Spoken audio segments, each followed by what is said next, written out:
The text came while I was standing in a boardroom, glass of water in my hand, listening to an investor pitch.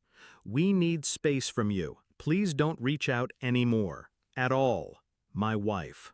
No call, no conversation. Just a message that cut me out of the life I built brick by brick, paycheck by paycheck. And in that one line, she claimed my children too. She thought she'd sent a goodbye. She didn't realize she'd triggered something else. I didn't react. Not in front of my team, not in front of the investors who watched me like hawks. I slipped the phone back into my pocket, nodded at the presenter, and waited for the meeting to end. Inside, the betrayal pressed against my chest like a knife. But I didn't bleed. Not yet. We'd been married 12 years. I met her when I was broke, building a company out of a garage that smelled of oil and old coffee. She laughed at my ambition then, told me I lived in fantasy spreadsheets.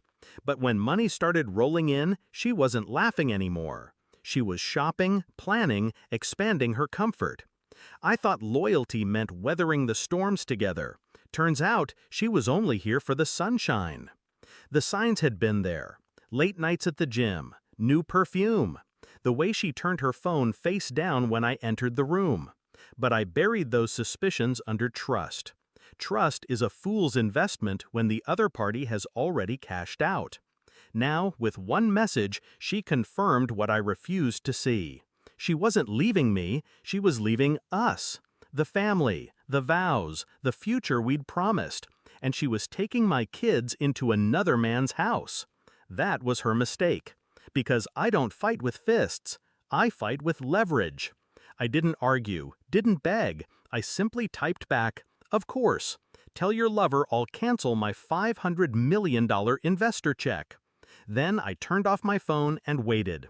By midnight, the calls began. First from her, then from him, then from numbers I didn't recognize, her friends, her mother, even one of the kids on speaker, coached to plead. I ignored every single one. Because they weren't calling out of love, they were calling out of fear. See, her lover wasn't just a fling. He was a rival executive.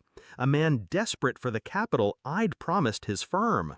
Without it, his expansion would choke. Without it, the board would turn on him. I knew this. She didn't. To her, he was an escape. To me, he was leverage. The next morning, the news hit. Major investment deal withdrawn. Questions rise about leadership stability. His face was plastered across financial channels, pale and strained. My wife stood beside him in silence, no ring on her finger, but everyone could see the scandal written in her eyes. Her brave new world crumbled on live television. She showed up at my office 2 days later. No makeup, hair undone, the confidence stripped from her voice. "You didn't have to do this," she whispered. I looked at her the way I'd look at a stranger asking for spare change. "You made your choice. I made mine." Her lip trembled. The kids are mine," I cut her off. "You walked them into another man's house without consent. That's abandonment. My lawyers will handle the rest." Her face drained of color, because she knew I wasn't bluffing. The court filings moved quickly. Evidence stacked higher than her excuses. Texts, photos, witnesses who saw her with him while pretending to be with friends. The judge didn't need much convincing. Custody leaned my way. Assets tilted too. By the end of it, she was left with an apartment she couldn't afford and whispers in every social circle that once adored her. Her lever? He lost his position within the year. Investors don't back scandal. Boards don't forgive collapse. They imploded together. People ask me if I regret it. Regret what? Trusting her? Maybe.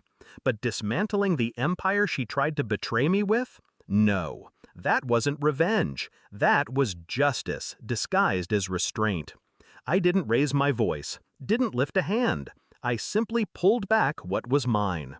And in doing so, I let her see what life really looked like without me. Now the house is quiet.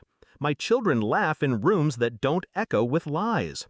I tuck them in at night and remind myself that love is proven by consistency, not words.